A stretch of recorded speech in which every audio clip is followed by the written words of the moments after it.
Hello, Sintra. This is a very interesting questions that just go into the core of Eurovision.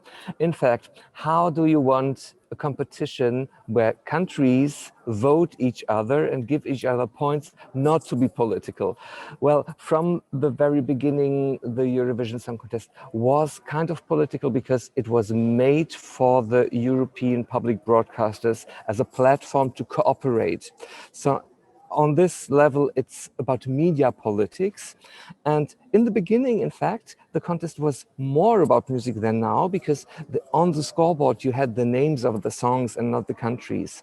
But because the BBC wanted to be the competition a little bit more exciting, so they introduced that the countries' names were put on the scoreboard. And from then on, it developed more and more to a national competition in every sense of the term.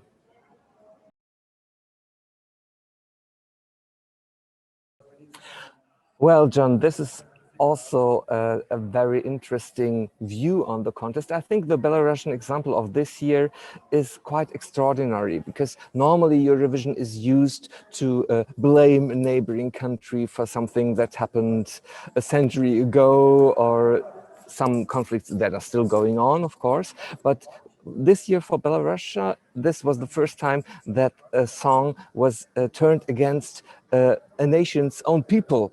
So I think that the EBU had a very difficult task now to look into this lyrics, because normally you cannot say these lyrics are political or not. It's mostly about references, about metaphors, and what made this song so political is that the opposition in Belarus was reacting to it in a political way. And that's why the EBU had to withdraw it, because it had already this political connotation that they don't want in the contest, and that would have given a negative impact to the format.